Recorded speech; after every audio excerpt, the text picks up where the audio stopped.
for being here, braving the cold weather, and I know many of you are still recovering from the hurricane, and so I want to thank all of you for being here to talk about this incredibly important issue, even though it's a tough day to be out and do it. And I want to thank 10 Cities. They're terrific. I think I should just sit down and let them keep on playing. You guys are great.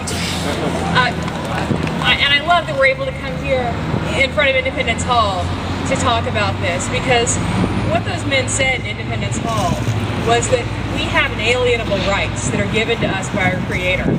That to preserve those rights, governments were instituted among men, deriving their powers from the consent of the governed. Well, we're here today to say that we do not consent. This is a law that we cannot agree with, that we cannot consent to. This is a law that is contrary to what our country is all about, because this is a law that takes away our most precious right, our religious freedom. This mandate is not only a bad law, it's not only contrary to our founding principles, it's contrary to our Constitution, to our laws protecting religious freedom, and that's why we're confident that courts are going to strike it down. This mandate is not only hurting our laws, it's hurting individuals, it's hurting individual women, it's hurting individual families. It's hurting women like Mother Angelica. Mother Angelica, as many of you know, was very popular for her writings, for the tapes she put out, being able to share and spread her Catholic faith. And more people wanted to hear from her and hear her message. And so in 1981, she set up a small TV studio in a garage in Alabama. And from those humble beginnings grew EWTN, the world's largest Catholic media network.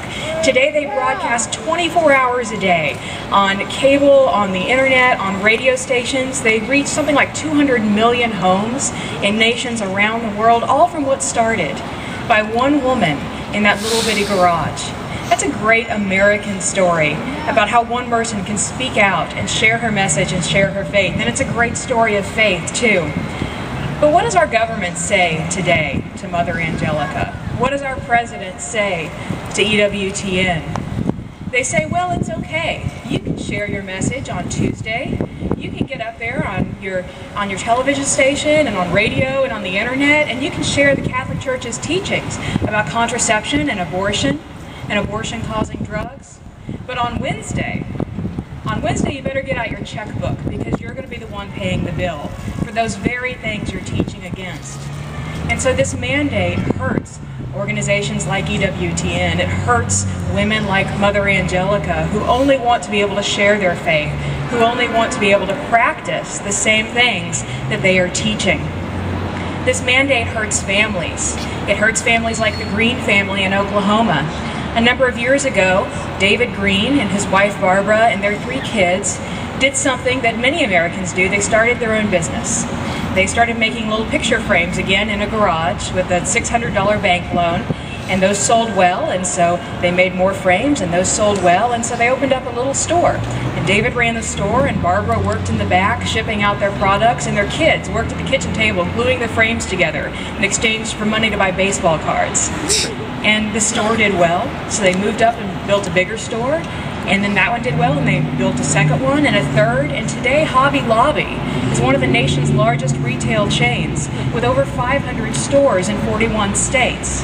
And it's still run by the Green family, David and Barbara and their 3 children. But Hobby Lobby is under attack today from this same mandate.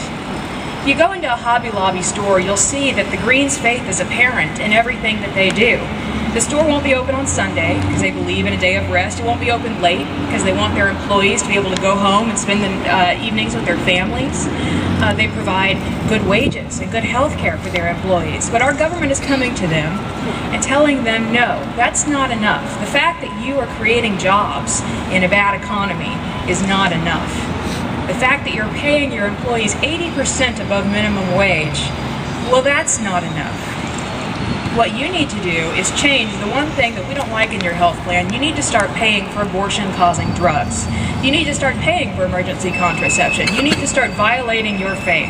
And on January 1st, if Hobby Lobby doesn't comply, if Hobby Lobby keeps the exact same insurance plan that they have today, they're going to have to pay $1.3 million a day in fines. That's what our government is doing to job creators. That's what our government is doing to family businesses.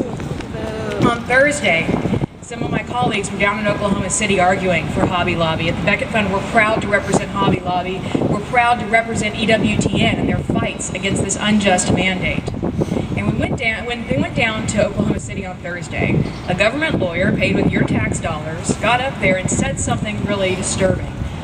What she said, what they argued, was that when you go into business, you don't even have the right to come to court and argue for your First Amendment freedoms.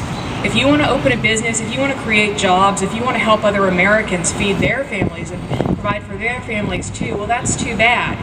You've given up your right to religious freedom because you've gone into business, and so you can't even make that claim. You have to comply. Well, we're here to say that we're not going to comply. And we're here today to say that that's not what our nation is all about. That we don't give up our religious freedom just because we have jobs or open a business. That we don't give up our religious freedom just because we take to the airwaves to teach about it.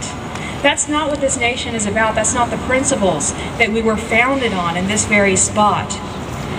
Your voices are being heard. 5 months ago, I was here, and many of you were here too, and we said we will not comply. We will not stand for this mandate. 5 months later, I'm sorry to say it's still here, but your voices are being heard.